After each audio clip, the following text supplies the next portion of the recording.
Hello दोस्तों, कैसे हैं आप लोग। एमपीपीएससी वाई डी सर के इस डिजिटल प्लेटफॉर्म में मैं राजेंद्र गुप्ता आप सभी लोगों का स्वागत करता हूं। डीसी सर का सदैव से विजन रहा है कि शिक्षा उन लोगों तक भी पहुंचना चाहिए जो आर्थिक रूप से कमजोर हैं। इसी उद्देश्य को पूरा करने के लिए उन्होंने मध्य प्रदेश लोक सेवा आयोग के प्रारंभिक परीक्षा के जो दिए गए सिलेबस के 10 यूनिट को फ्री क्लास लाने का निर्णय लिया है। इसी उद्देश्य को पूरा करने के लिए हम जो बोर्ड है उसे एमसीक्यू के माध्यम से सॉल्व करेंगे और ये देखेंगे कि उससे संबंधित जो भी क्वेश्चन बन सकेंगे उसको सॉल्व करेंगे। इस चैप्टर को एमसीक्यू लाने का मूल मकसद ये था क्योंकि आप लोगों ने इस टॉपिक को अच्छे से पढ़ा है। अब जरूरत ये है कि इस जो भूगोल इसे हम एमसीक्यू के माध्यम से देखें और समझें। जहां भी आपको लगे कि ये क्वेश्चन अलग है, इसको आप लोग नहीं बन रहा, उसको नोट डाउन करिए जो आपके नोट्स हैं और उसको फिर से रिवीजन करिए। लगातार रिवीजन करना ही हमारी सफलता का आधार बिंदु होगा, ठीक है ना। तो इसी उद्देश्य को इसी आगे बढ़ाते हुए अपने लेक्चर को स्टार्ट करते हैं। सबसे पहले श्री गणेश भगवान को नमन करते हुए श्री अपने लेक्चर को आगे करते हैं। तो आज जो हमारा टॉपिक होगा, हम लोगों ने एक जो 1000 क्वेश्चन की जो सीरीज लेके चल चुके हैं, उस सीरीज में वन, वनोपज, नदियां, पहाड़ियां, ये चैप्टर कंप्लीट हुआ। साथ में जलवायु भी हम लोगों का चैप्टर कंप्लीट हो चुका है। अगला आज हमारा जो टॉपिक है मध्य प्रदेश का पठार। तो पठार से संबंधित हम लोग क्या देखेंगे, आज क्वेश्चन देखेंगे। चलिए, तो सबसे पहले हम देख रहे हैं कर्क रेखा मध्य प्रदेश के किस पठार को 2 भागों में विभाजित करती है। अगर इसको मैप में देखें, यह जो कर्क रेखा है तो कर्क रेखा मध्य प्रदेश के बीचों बीच से गुजरती है। इस तरीके से मध्य प्रदेश के बीचों बीच से गुजरती है, जो कि 14 जिलों से गुजरती, मध्य प्रदेश के 14 जिलों से गुजरती है। अब अगर प्राकृतिक प्रदेशों की बात की जाए तो इनके जो प्राकृतिक प्रदेश हैं वह मालवा का पठार और बुंदेलखंड बघेलखंड का पठार। मालवा का पठार और बघेलखंड का पठार, इन दो जो प्राकृतिक प्रदेश हैं इनको जो कर्क रेखा है 2 बराबर भागों में विभाजित करती है। जो कर्क रेखा है वह जो उज्जैन के मंदिर है, मंगलनाथ मंदिर है, उसके शिखर के बीचों बीच से गुजरती है, ठीक ना। इसके अलावा जो भोपाल विदिशा राजमार्ग है वहां पर एक सेल्फी पॉइंट बनाया गया है जहां से कर्क रेखा निकलती है। तो आंसर क्या हो जाएगा, मालवा का पठार हो जाएगा। नेक्स्ट क्वेश्चन, मालवा का पठार किससे निर्मित है। मालवा के पठार का जो निर्मित है, जो हमारे ऑप्शन दिए गए हैं उनमें से क्या हो जाएगा, दक्कन का दक्कन ट्रैप। अब देखा जाए तो जब हमारी पृथ्वी का निर्माण हो रहा था, मध्य प्रदेश का जो वर्तमान स्थिति है उन्हें दक्कन ट्रैप पर क्रिस्टेशियस काल में दरारी ज्वालामुखी से निकलने वाला बेसाल्टिक चट्टानों के अपरदन और निक्षेपण के पश्चात क्या हुआ है, मालवा के पठार का निर्माण हुआ है। इसमें क्या हो जाएगा, दक्कन ट्रैप हो जाएगा। चलिए नेक्स्ट देखते हैं, क्षेत्रफल के अनुसार मध्य प्रदेश का सबसे बड़ा और सबसे छोटा प्राकृतिक प्रदेश क्रमशः है।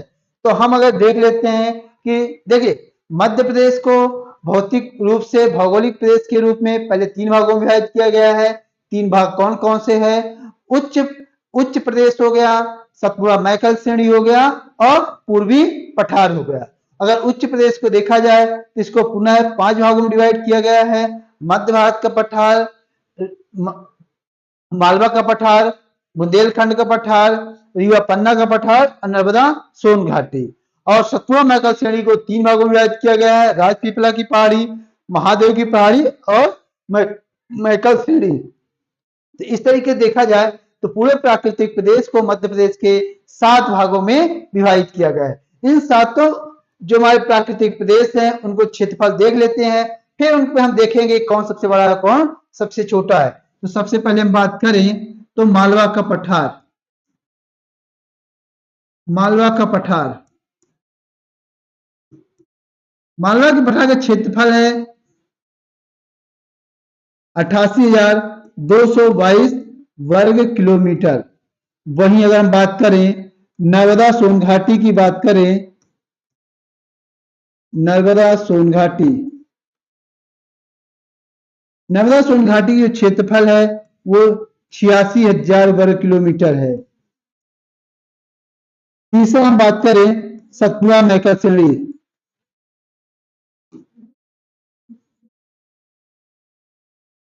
सतपुड़ा मैकल श्रेणी जिसका क्षेत्रफल है 34,000 वर्ग किलोमीटर। नेक्स्ट अगर हम बात करें, नेक्स्ट हमारा है मध्य भारत का पठार, मध्य भारत का पठार। अगर इसके क्षेत्रफल की बात की जाए तो इसका क्षेत्रफल 32,896 वर्ग किलोमीटर। नेक्स्ट है, नेक्स्ट हमारा है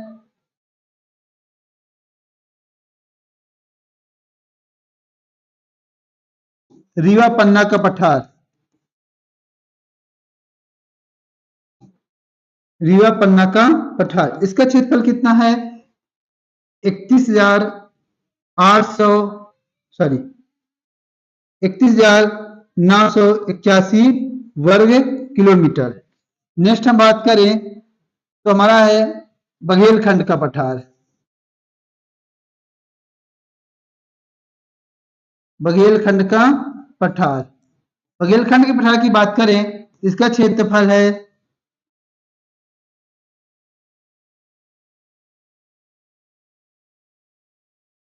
25,994 वर्ग किलोमीटर।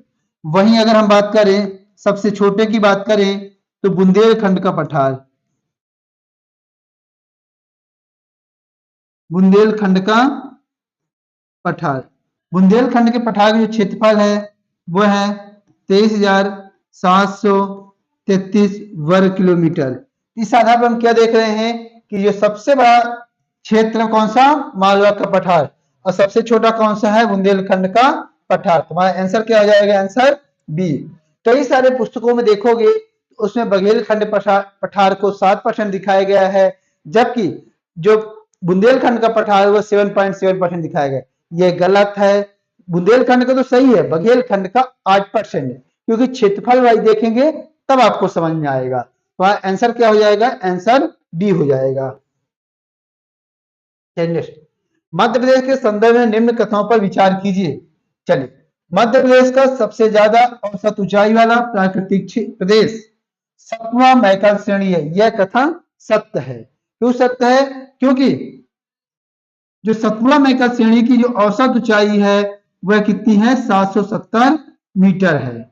कितनी है, 770 मीटर है। इस लिहाज से देखा जाए तो यह सेंटेंस सही है। नेक्स्ट देखें, मध्य प्रदेश का सबसे कम औसत ऊंचाई वाला प्राकृतिक प्रदेश बुंदेलखंड का पठार। यह सेंटेंस गलत है। कौन सा है सबसे छोटा, नर्मदा सोन घाटी, नर्मदा सोन घाटी जिसकी औसत ऊंचाई है 300 से 400 मीटर है। तो हमारा दूसरा सेंटेंस क्या हो जाएगा, गलत। हमारा आंसर क्या हो जाएगा, केवल 1 हो जाएगा। नेक्स्ट देखते हैं, कथन 1, मालवा के पठार में कपास का उत्पादन होता है। यह सेंटेंस दिया हो। देखिए, अभी पिछले 2-3 वर्षों से देखेंगे तो क्वेश्चन इस तरह से कथन कारक में भी आने लगे हैं। तो इन क्वेश्चनों को ध्यान में रखते हुए हमको इस आधार में भी क्या करना है, प्रैक्टिस करना है। तो देखते हैं, तो मालवा के पठार में कपास का उत्पादन होते हैं। कपास का, ये सही बात है, मालवा के पठार में कपास का उत्पादन सर्वाधिक होता है। क्यों होता है, क्योंकि यहाँ पर काली मिट्टी होती है। काली मिट्टी के कारण कपास का उत्पादन सर्वाधिक होता है। नेक्स्ट देखते हैं, मालवा के पठार का निर्माण दक्कन ट्रैप के बेसाल्टिक चट्टानों से हुआ है। यह भी सच बात है कि दक्कन ट्रैप में जो दरारी ज्वालामुखी से निकलने वाला बेसाल्ट चट्टान है, उनके अपरदन निक्षेपण के पश्चात काली मिट्टी का निर्माण हुआ है। और काली मिट्टी जो किसके लिए लाभकारी है, कपास के लिए लाभकारी है। इसलिए क्या हो जाएगा, जो कथन 1 है और कारण 2 उसकी व्याख्या करता है। सेंटेंस दोनों सही है और एक दूसरे की व्याख्या कर रहे हैं, इसलिए हमारा क्या हो जाएगा डी। ए की और आर दोनों सही है, आर ए की सही व्याख्या करता है, ये सेंटेंस हमारा सही होगा। नेक्स्ट देखते हैं, निम्न से किस प्राकृतिक प्रदेश की जलवायु को हायान ने विश्व की सर्वश्रेष्ठ जलवायु बताया था? तो किसको बताया था इन्होंने? मालवा के पठार को। अब हम बात करते हैं हायान कौन थे। हायान की बात की जाए तो यह एक चीनी यात्री थे, इनका नाम हो यूकी इनकी पुस्तक का नाम है। ये मालवा में घूमने आए थे, मालवा में जब घूमने आए थे तब यहाँ का राजा कौन था? गुप्त वंश का राजा चंद्रगुप्त द्वितीय यहाँ के शासक थे। तब इन्होंने अपनी पुस्तक में मालवा की जलवायु का विवरण किया और ये कहा कि यहाँ की जो जलवायु है वह विश्व की सर्वश्रेष्ठ जलवायु है। तो अब बात करें कि यहाँ की जलवायु कैसी है, तो यहाँ की जलवायु कैसी है? समशीतोष्ण। कैसी है? समशीतोष्ण। जिसका मतलब क्या हुआ? समशीतोष्ण का मतलब हुआ कि यहाँ ना तो ज्यादा ठंडी रहती है और गर्मी में ज्यादा गर्मी रहती है, मतलब कि समान तापमान रहता है। आंसर क्या जाएगा हमारा? मालवा का पठार। नेक्स्ट देखते हैं, मध्य भारत के पठार के संदर्भ में निम्न कथनों पर विचार कीजिए। यह मध्य प्रदेश का, अब देखिए हम बात कर रहे हैं मध्य भारत का, मध्य भारत के पठार की विशेषताओं के बारे में परिचर्चा कर रहे हैं। यह मध्य प्रदेश का सर्वाधिक तापांतर वाला प्राकृतिक प्रदेश है। तो मध्य भारत का जो पठार है, मध्य भारत का जो प्राकृतिक प्रदेश है, यहाँ का जो तापांतर है वो सर्वाधिक है। कैसे सर्वाधिक है? देखिए सर्दी के समय पर जो न्यूनतम तापमान होता है वो कहां पर होता है? शिवपुरी में। और ग्रीष्म काल में जो सर्वाधिक तापमान होता है वह कहां होता है? ग्वालियर में। तो अधिकतम और न्यूनतम ये दोनों जिले कहां पे हैं? मध्य भारत के पठार में आते हैं, इसलिए क्या होगा? पहला सेंटेंस सही है। दूसरा देखते हैं, इसे सरसों की हांडी के उपनाम से भी जाना जाता है। देखिए मध्य भारत के पठार में मुरैना जिले में सर्वाधिक मात्रा में क्या होता है? सरसों की खेती की जाती है। अब चूंकि यहाँ पर सरसों की खेती सर्वाधिक की जाती है, इसलिए इसे क्या कहा जाता है? सरसों की हांडी कहा जाता है। इसलिए हमारे क्या हो जाएगा? दोनों कथन सत्य हो जाएंगे। Next, Phadke studio. Phadke studio कहां पे है? धार में है। इसका निर्माण किसने कराया था? रघुनाथ कृष्ण फड़के।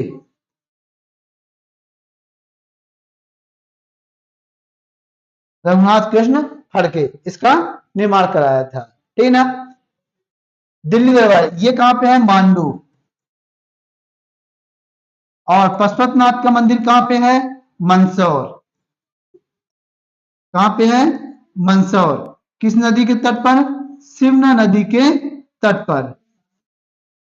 सिमना नदी के तट पर। तो धार, मांडू, मंदसौर ये सब किसके अंतर्गत आते हैं? मालवा की पठार के अंतर्गत आते हैं। नेक्स्ट, कुकरू खामला हिल स्टेशन कहां अवस्थित है? देखिए अगर इस हिल स्टेशन की बात की जाए तो जो सर्वाधिक जो हिल स्टेशन सबसे प्रसिद्ध जो है वो पचमढ़ी है। इसके पश्चात ये कुकारू खमाला जो हिल स्टेशन है वो कहां पे है? महादेव श्रेणी पर है। कहां पे स्थित है? महादेव श्रेणी पर स्थित है। किस जिले में है? बैतूल जिले में। किस जिले में है? बैतूल जिले। इसकी ऊंचाई कितनी है? 1137 मीटर। यहां पर कॉफी का खेती की जाती है। किसकी खेती की जाती है? कॉफी की खेती की जाती है। ये कहां पे है? सतपुड़ा मैकल श्रेणी में है। नेक्स्ट देखते हैं, नवरत्न सोन घाटी के संदर्भ में निम्न कथनों पर विचार कीजिए। देखिए यह मध्य प्रदेश का सबसे कम ऊंचाई वाला प्राकृतिक प्रदेश, यह कथन सत्य है क्योंकि यहाँ की औसत ऊंचाई कितनी है? 300 से लेकर 400 मीटर तक है। यहाँ गर्मियों में सामान्य गर्मी, ये लाइन तक सही है। सर्दियों में सामान्य सर्दी रहती है, यह सेंटेंस गलत है। देखिए गर्मियों में यहाँ पर सामान्य गर्मी नहीं रहती है, यहाँ अत्यधिक गर्मी रहती है। कैसी रहती है? अत्यधिक गर्मी रहती है। क्यों रहती है? क्योंकि इसके समानांतर कर्क रेखा गुजरती है और कर्क रेखा के कारण यहाँ पर अत्यधिक तापमान रहता है, इसलिए सेंटेंस क्या हो जाएगा, गलत हो जाएगा। तो आंसर क्या आ जाएगा, केवल एक। चलिए नेक्स्ट देखिए, निम्न कथनों में कौन सा कथन असत्य है? श्योपुर, मुरैना, शिवपुरी, नीमच, मंदसौर मध्य भारत के पठार का हिस्सा है। यह सेंटेंस सही है। मध्य प्रदेश की आधे से अधिक काली मृदा का विस्तार मालवा के पठार में है। यह सेंटेंस गलत है, क्योंकि मालवा के पठार में काली मिट्टी, पूरे देश प्रदेश में जितनी भी काली मिट्टी है उसका 47% जो विस्तार है वो कहाँ है, मालवा के पठार में है। देखिए सेंटेंस क्या कह रहा है, आधे से अधिक, इसलिए क्या हो जाएगा, गलत। नेक्स्ट देखते हैं, सौसर और चिल्पी श्रेणी सतपुड़ा मैकल श्रेणी के भाग है। यह सेंटेंस सही है, क्योंकि जो सौसर श्रेणी जो छिंदवाड़ा में और चिल्पी जो है वह बालाघाट में, और दोनों जिला जो है किसके अंतर्गत आते हैं, सतपुड़ा मैकल श्रेणी के अंतर्गत आते हैं, इसलिए सेंटेंस हमारा सही होगा। लावा डाइक का सर्वाधिक विस्तार बुंदेलखंड के पठार में, यह सेंटेंस भी सही है। तो आंसर क्या हो जाएगा, ऑप्शन बी आंसर सही होगा। नेक्स्ट देखते हैं, बुंदेलखंड के पठार के संदर्भ में निम्न कथनों पर विचार कीजिए। देखिए लावा डाइक क्या होते हैं, जब ज्वालामुखी का उद्गार होता है तो उससे लावा निकलता है, लेकिन वह लावा पहले जब धरती में या जमीन के अंदर जब वो तरल मात्रा में होता है तो उसे मैग्मा कहा जाता है। यह मैग्मा अगर धरती के बाहर लावा के रूप में ना आया और चट्टानों के बीच में ही अगर यह वर्टिकल रूप से जमा हो जाए, ऊर्ध्वाधर रूप से चट्टानों के बीच में ही जमा हो जाए, तो उसे हम क्या कहते हैं, डाइक कहते हैं। क्या कहा जाता है, इस संरचना को डाइक कहा जाता है। यदि यह मैग्मा चट्टानों के बीच में हॉरिजॉन्टल या क्षैतिज रूप से जमा हो जाए तो उसे हम क्या कहते हैं, सिल कहते हैं। क्या कहते हैं, सिल कहते हैं। यह जो डाइक है, यह लावा जो बुंदेलखंड का पठार है वहां सर्वाधिक मात्रा में पाया जाता है, इसलिए सेंटेंस क्या है, सही है। कृषि के दृष्टि से यह मध्य प्रदेश का सबसे महत्वपूर्ण प्राकृतिक प्रदेश है। यह सेंटेंस गलत है, क्योंकि जो बुंदेलखंड के पठार है वहां मिश्रित मिट्टी पाई जाती है और मिश्रित मिट्टी उपजाऊ कम होती है। इसके अलावा इस क्षेत्र में औसत वर्षा होती है और जल के जो पठारी भाग है इसलिए जल का भी सिंचाई के लिए पर्याप्त जल उपलब्ध नहीं है, वर्षा भी कम होती है, इसलिए यह क्षेत्र क्या है, कृषि के लिए उपजाऊ क्षेत्र नहीं है। ये सेंटेंस गलत होगा। टोर नामक जो स्थलाकृतियां हैं इस भाग में बहुतायत मिलती हैं। तो देखिए जो बुंदेलखंड का पठार है, अगर हम बुंदेलखंड की पठार की बात की जाए तो यह संप्राय मैदान का भाग है, और संप्राय मैदान जो है वो नदियों के कटाव के द्वारा निर्मित होता है। और जब संप्राय मैदान में छोटी छोटी पहाड़ियां देखने को मिलती है तो इन पहाड़ियों को क्या कहा जाता है, टोर कहा जाता है, जो कि बुंदेलखंड में सर्वाधिक है। इसलिए हमारा क्या हो जाएगा, 1 और 3। आंसर क्या हमारा एक सही होगा, 1 और 3। चलिए नेक्स्ट देखते हैं, क्षिप्रा, पार्वती, नेवेज नदियां मध्य प्रदेश के किस प्राकृतिक प्रदेश की नदियां हैं? अब बात करें अगर क्षिप्रा नदी, क्षिप्रा जो नदी है वो हमारी कहां से निकलती है, काकड़ीवाड़ी पहाड़ी इंदौर से निकलती है, जबकि जो पार्वती नदी है वो आष्टा सीहोर से निकलती है। और जो नेवल नदी है यह नदी भी आष्टा सीहोर से निकलती है। ये जहां से निकलती है उसे देव मंडला कहते हैं, वो धार्मिक स्थल है। ये सब जो क्षेत्र नदियां हैं वो किस प्राकृतिक प्रदेश से निकल रही हैं, मालवा के पठार से निकल रही, क्योंकि क्षिप्रा, इंदौर, सीहोर ये सब किसके हिस्सा हैं, मालवा के पठार के हिस्से हैं। नेक्स्ट देखते हैं, नर्मदा नदी और गंगा नदी के मध्य कौन सा प्राकृतिक प्रदेश जल विभाजक के तौर पर काम करता है? देखिए जल विभाजक का मतलब होता है कोई ऐसा क्षेत्र जो दोनों की नदियों के पानी को आपस में न मिलने दे। तो अगर हम ध्यान से देखें तो मालवा का जो पठार होता है, मालवा का जो पठार है उसके दक्षिण में नर्मदा सोन घाटी का प्रवाह है, नर्मदा नदी का प्रवाह है, एवं उत्तर की ओर गंगा नदी का प्रवाह है। तो मालवा का पठार जो है इन दोनों नदियों के जल को नहीं मिलने देता है। हाँ, आंसर क्या हो जाएगा? मालवा का पठार। नेक्स्ट देखें, कौंतेला का पठार मध्य प्रदेश के किस प्राकृतिक पठार का भाग है? जो कौंतेला का पठार है वह मध्य भारत के पठार के अंतर्गत आता है। नेक्स्ट बात करें, नर्मदा सोन घाटी के संदर्भ में निम्न में से कौन सा कथन सत्य नहीं है? मतलब हमें यह देखना है निम्न कथनों में कौन सा कथन असत्य है। चलिए, यह मध्य प्रदेश का सबसे कम औसत ऊंचाई वाला प्राकृतिक प्रदेश है, यह कथन पूरी तरह से सत्य है। यह प्रदेश गर्मियों में अत्यधिक गर्मी, यहां तक तो लाइन सही है, तथा सर्दियों में अधिक सर्दी वाला जलवायु को प्रदर्शित करता है। यह सेंटेंस क्या है? गलत है, क्योंकि यहाँ जो सर्दी होती है वो कैसी होती है? सामान्य सर्दी होती है, सामान्य सर्दी होती है, इसलिए सेंटेंस क्या होगा? गलत हो जाएगा। नेक्स्ट देखिए, इसके पश्चिमी भाग में काली मृदा पाई जाती है। हाँ, यह बात सत्य है, क्योंकि इसके पश्चिमी भाग मालवा के पठार से लगा हुआ है और यहाँ काली मृदा का निक्षेपण हुआ है। यह सेंटेंस हमारा क्या हो जाएगा? सही हो जाएगा। मध्य प्रदेश के कृषि अर्थव्यवस्था का मेरुदंड है, यह सेंटेंस भी सही है। क्यों सही है?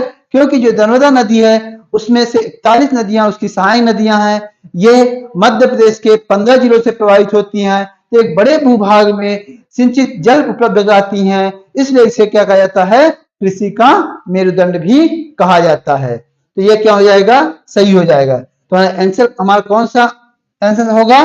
बी हो जाएगा। नेक्स्ट देखते हैं लोग, मध्य प्रदेश के किस क्षेत्र में गोंडवाना युग की चट्टानें मिलती हैं?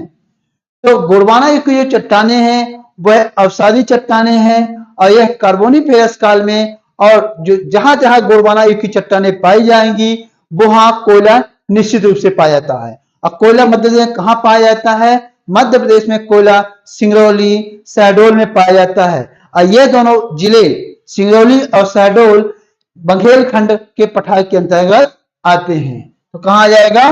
बघेलखंड का पठार। नेक्स्ट, चौरागढ़। चौरागढ़ कहां पे है? महादेव श्रेणी। महादेव श्रेणी है जिसकी ऊंचाई 1326 मीटर है। धूपगढ़ यह भी महादेव श्रेणी में है, इसकी ऊंचाई 1350 मीटर है। यह दोनों क्षेत्र सतपुड़ा मैकल श्रेणी के अंतर्गत आते हैं।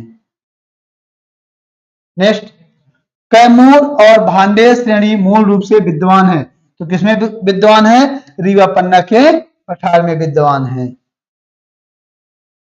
नेक्स्ट देखते हैं, सिद्ध बाबा की चोटी किस पठार में अवस्थित है? जो सिद्ध बाबा की चोटी है उसकी 1172 मीटर है। यह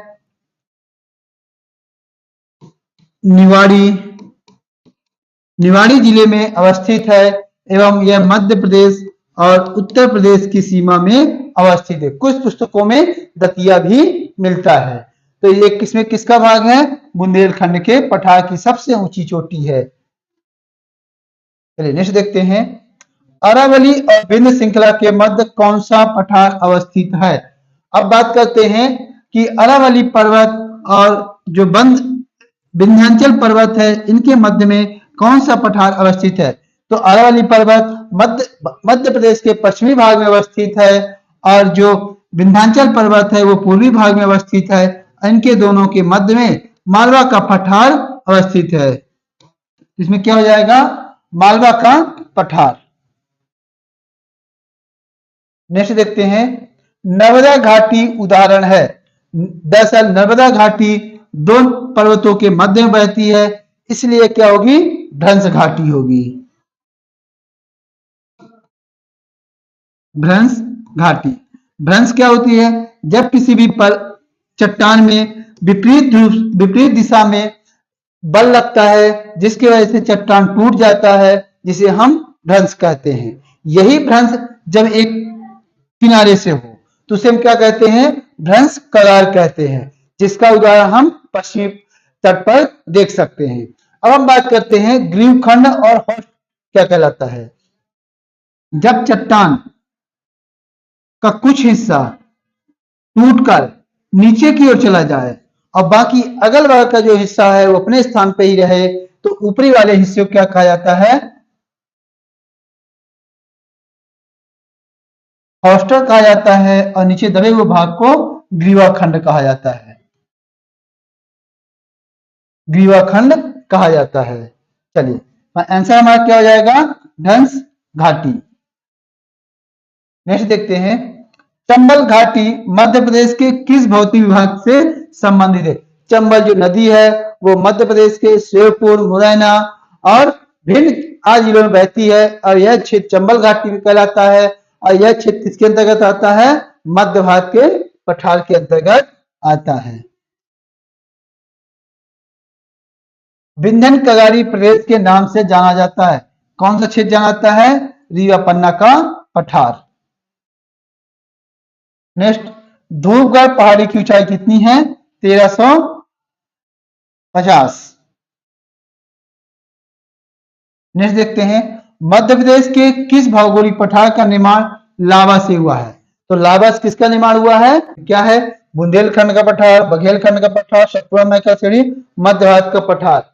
अब अगर देखा जाए तो लावा डाइक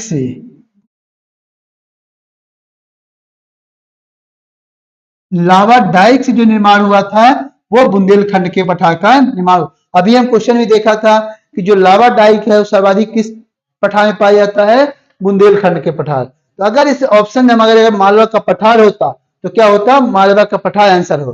क्योंकि मालवा का पठार ऑप्शन में नहीं है इसलिए क्या हो जाएगा? बुंदेलखंड का पठार होगा। इस चीज को आप लोग ध्यान रखिएगा। क्यों? लावा डाइक के वजह से। नेक्स्ट, सतपुड़ा पर्वत श्रृंखला के समानांतर उसके दक्षिण में कौन सी नदी प्रवाहित होती है? क्या कह रहा है कि सतपुड़ा पर्वत श्रृंखला के समानांतर उसके दक्षिण, देखिए ये सतपुड़ा पर्वत है, इसके उत्तर में नर्मदा नदी बहती है और इसके दक्षिण में ताप्ती नदी बहती है। तो सतपुड़ा नदी के दक्षिण में कौन सी नदी बह रही है? ताप्ती नदी बह रही है। आंसर क्या हो जाएगा? डी हो जाएगा। चलिए, लश्कर का मैदान अवस्थित है। देखिए जो लश्कर का मैदान है वो किस जिले में अवस्थित है? ग्वालियर जिले में अवस्थित है। अब ग्वालियर जिला किस प्राकृतिक प्रदेश का हिस्सा है? मध्य भारत के पठार का हिस्सा है। इसमें क्या हो जाएगा हमारा? मध्य भारत का पठार। नेक्स्ट देखते हैं, निम्न प्राकृतिक प्रदेशों को उत्तर से दक्षिण के क्रम में व्यवस्थित कीजिए। देखिए सबसे पहले हमारा क्या आ जाएगा? मध्य भारत का पठार। क्या हो जाएगा? मध्य भारत का पठार नंबर 1। फिर हमारा हो जाएगा मालवा का पठार, मालवा का पठार नंबर 2। फिर हमारा क्या आ रहा है? नर्मदा सोन घाटी जो कि तीसरे नंबर पे। चौथे नंबर पर हमारा सतपुड़ा मैकल श्रेणी। तो ऐसा कौन सा हमारा ऑप्शन है? 3, 2, 1, 4। तो हमारा आंसर सी है। नेक्स्ट देखें, निम्न प्राकृतिक प्रदेशों को क्षेत्रफल की दृष्टि से अवरोही क्रम में सजाइए। अवरोही क्रम मतलब पहले बड़ा, उससे छोटा, उससे छोटा, उससे छोटा। तो सबसे बड़ा कौन सा है इसमें? अगर इन ऑप्शनों में देखा जाए तो सबसे बड़ा हमारा कौन सा है? नर्मदा सोन घाटी, जिसका क्षेत्रफल कितना है? 86,000 वर्ग किलोमीटर है। दूसरे स्थान पे सतपुड़ा मैकल श्रेणी जिसकी जो क्षेत्रफल है वो 34,000 वर्ग किलोमीटर है। तीसरे स्थान पे हमारा क्या आ जाएगा? पूर्वी मध्य भारत का पठार जिसका क्षेत्रफल कितना है? 32,896 वर्ग किलोमीटर। पूर्वी पठार 25,994। तो हमारा है कोई ऐसा ऑप्शन? आंसर क्या हो जाएगा? डी हो जाएगा। कैसे? सबसे पहले हमारा क्या है? नर्मदा सोन घाटी 1 नंबर। तो क्या हो जाएगा? 3, फिर 4, फिर 2, फिर 1। तो आंसर क्या हो जाएगा हमारा? डी हो जाएगा। चलिए, तो नर्मदा के पूर्वी छोर और सतपुड़ा के पूर्वी छोर में कौन सा स्थान अवस्थित है? अगर हम मैप में देखें तो हमारा क्या कह रहा है? नर्मदा घाटी के पूर्वी छोर, हमारी जो नर्मदा नदी इसके पूर्वी छोर, क्योंकि नर्मदा नदी कहां से निकलती है? अमरकंटक से निकलती है। और जो सतपुड़ा मैकल श्रेणी है ये बालाघाट से क्या हो जाती है? अर्धचंद्राकार हो जाती है, जो मैकाल श्रेणी बनाती है, यह भी पूर्वी क्षेत्र में अमरकंटक में जाकर दोनों मिलती हैं। तो दोनों स्थान कहां पे हैं? अमरकंटक। आंसर वहां क्या हो जाएगा? बी। चलिए, निम्न से जिलों का समूह बुंदेलखंड के क्षेत्र के अंतर्गत आता है। अब ये देखना है इन क्षेत्रों में बुंदेलखंड का क्षेत्र कौन सा है। तो बुंदेलखंड में कौन सा आ जाएगा? आपका निमाड़ी, छतरपुर, दतिया। बाकी मंदसौर मालवा के पठार में आता है, इसलिए ये नहीं होगा। दमोह रीवा पन्ना के पठार के अंतर्गत आता है, इसलिए ये भी नहीं होगा। और दमोह रीवा पन्ना के पठार के अंतर्गत आता है, इसलिए समूह भी नहीं होता। आंसर क्या होगा? बी। चलिए नेक्स्ट देखते हैं, मध्य प्रदेश को भौगोलिक दृष्टिकोण से कितने भागों में विभाजित किया गया है? क्या कह रहा है? मध्य प्रदेश को तो कितने भागों में विभाजित किया गया है? 7। कौन कौन से? मालवा का पठार, मध्य भारत का पठार, फिर बुंदेलखंड का पठार, रीवा पन्ना का पठार, फिर बघेलखंड का पठार, नर्मदा सोन घाटी और सतपुड़ा मैकल श्रेणी। तो कुल कितने हो गए? 7। तो हमारा आंसर क्या जाएगा? 7। नेक्स्ट, परसली कौन से जिले में अवस्थित है? परसली एक सर्किट हाउस है जो बनास नदी के तट पर है और किस जिले में है? सीधी जिले में है। नेक्स्ट, निम्न से कौन सा भौतिक प्रदेश मध्य उच्च प्रदेश का भाग नहीं है? आप लोगों को पता होगा कि जो मध्य उच्च प्रदेश को 5 भागों में बांटा गया है, वो 5 भाग कौन कौन से है? मालवा का पठार, मध्य भारत का पठार, बुंदेलखंड का पठार, रीवा पन्ना का पठार और नर्मदा सोन घाटी। तो हमारा क्या नहीं होगा इसमें? सतपुड़ा मैकल श्रेणी। नेक्स्ट, भूवैज्ञानिक दृष्टि से मध्य प्रदेश किसका भाग है? तो भूवैज्ञानिक दृष्टि से मध्य प्रदेश गोंडवाना लैंड का भाग है। नेक्स्ट देखते हैं, मध्य प्रदेश का कौन सा शहर गंगा यमुना के मैदान में है? देखिए, जो गंगा यमुना का जो मैदानी भाग है वो मध्य प्रदेश के उत्तरी भाग का हिस्सा है। तो मध्य के उत्तरी हिस्से में कौन सा जिला आता है? ग्वालियर। तो आंसर क्या हो जाएगा? Gwalior, option A. चलिए नेक्स्ट देखते हैं, सुमृत युग की पहचान कीजिए। मध्य भारत का पठार, तो मध्य भारत का पठार शिवपुर, यह सही है। रीवा पन्ना का पठार दमोह, यह सही है। मालवा का पठार सागर, यह सही है। तो सभी क्या है? सुमलित हैं। नेक्स्ट देखते हैं, निम्न से किस पहाड़ी का आकार अर्धचंद्राकार है? अर्धचंद्राकार मतलब जिसका आकार ऐसा हो। तो किसका ऐसा आकार है? मैकाल श्रेणी का, क्योंकि हमने देखा जो पूर्वी हिस्सा है सतपुड़ा का, जो पूर्वी हिस्सा जिसे मैकाल श्रेणी के नाम से जाना जाता है, जो बालाघाट से कहां की ओर घूम जाता है? उत्तर की ओर, मतलब की है अमरकंटक की ओर घूम जाता है। तो हमारा जो मैकाल श्रेणी है वो कैसा है? अर्धचंद्राकार है। चलिए नेक्स्ट देखते हैं, चंबल घाटी के निर्माण के लिए कौन सा अपर्दन उत्तरदायी है? देखिए, जो चंबल क्षेत्र में भिंड मुरैना शिवपुर क्षेत्र में जो चंबल नदी है इस तरीके से क्या करती है? अपर्दन करती है। और इस तरह की जो आकृति, अपर्दन की जो आकृति होती है उसे क्या कहा जाता है? गली अपर्दन क्या कहा जाता है? क्या कहा जाता है? गली अपर्दन कहा जाता है। आंसर क्या हो जाएगा हमारा? गली अपर्दन। यह क्वेश्चन एमपीपीएससी में पूछा जा चुका है।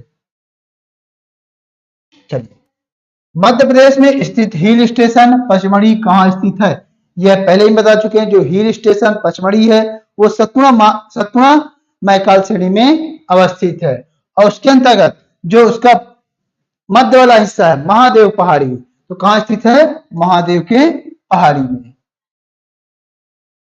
चलिए नेक्स्ट देखते हैं, मध्य प्रदेश मुख्य रूप से है। मध्य प्रदेश जो देखते हैं कि जो पूरे 7 भागों में विभाजित किया गया है, पूरे पठारी क्षेत्र हैं। तो मध्य प्रदेश का कैसा स्वरूप है? पठारी है। नेक्स्ट देखते हैं, मध्य प्रदेश में नर्मदा घाटी की औसत ऊंचाई क्या है? तो इसकी औसत ऊंचाई 300 से 400 मीटर तक है। चलिए नेक्स्ट देखते हैं, निम्न से कौन सा मध्य प्रदेश का प्राकृतिक क्षेत्र नहीं है? तो कौन सा नहीं है इसमें? पश्चिम का पठार, यह मध्य प्रदेश के जो प्राकृतिक विभाजन है उसका भाग नहीं है। नेक्स्ट देखते हैं, मध्य भारत के पठारों की नदियां आमतौर पर किस दिशा में प्रवाहित होती हैं? देखिए, जो मध्य भारत के पठार जो निकलने वाली नदियां हैं, सब जाकर चंबल नदी में समाहित हो जाती हैं। और इसको अगर हम मैप में देखें तो मध्य भारत का पठार का जो कुछ हिस्सा है वो इस तरीके से आते हैं। तो यहाँ जो नदियां प्रवाहित होती हैं वह इस दिशा की ओर प्रवाहित होती हैं। तो जो किस दिशा होगी? पश्चिम और उत्तर पश्चिम की ओर होंगी। ठीक है, चलिए नेक्स्ट देखते हैं, मध्य प्रदेश की निम्नलिखित में कौन सी घाटी भ्रंश घाटी में नहीं है? यह भी एमपीपीएससी का पूछा गया क्वेश्चन है। तो देखिए, सोन घाटी जो है वह मैकाल श्रेणी और किसके? कैमूर श्रेणी के बीच में प्रवाहित होती है। मैकाल श्रेणी और कैमूर श्रेणी के बीच में प्रवाहित होती है। नर्मदा घाटी नर्मदा विंध्याचल पर्वत और सतपुड़ा पर्वत के मध्य में प्रवाहित होती है। ताप्ती नदी सतपुड़ा पर्वत और अजंता पर्वत के बीच में प्रवाहित होती है। और चंबल जो घाटी है वह मैदानी क्षेत्र में प्रवाहित होती है, इसलिए क्या होगा? आंसर सही होगा। तो चंबल नदी है वो भ्रंश घाटी में नहीं प्रवाहित होती है। चलिए नेक्स्ट देखते हैं, निम्नलिखित में कौन सा पठार औद्योगिक एवं धार्मिक दृष्टि से महत्वपूर्ण है? मालवा का पठार जहां अत्यधिक मात्रा में औद्योगिक दृष्टि से संपन्न है, वहीं अगर धार्मिक रूप से देखा जाए तो महाकाल का मंदिर भोपाल में, रायसेन में, भोज मंदिर, मंदसौर में पशुपतिनाथ का मंदिर, ये सभी क्या है? दार्शनिक स्थल हैं। तो कहां है? मालवा का पठार। चलिए नेक्स्ट देखते हैं, सोन नदी के दक्षिण तथा नर्मदा नदी ताप्ती के मध्य निम्नलिखित में कौन सा श्रेणी अवस्थित है? कौन सा है? सतपुड़ा मैकल श्रेणी।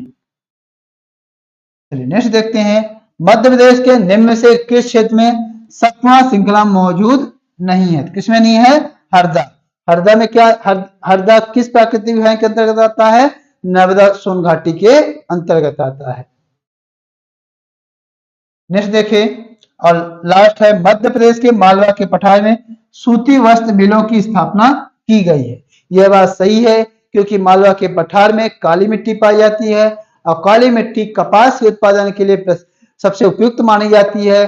कपास का उत्पादन इस क्षेत्र में सर्वाधिक होता है। चूंकि कपास का उत्पादन सर्वाधिक होता है और कपास सूती वस्त्र के लिए उपयुक्त होता है, इसलिए यहाँ पर अत्यधिक मात्रा में सूती वस्त्र मिल है।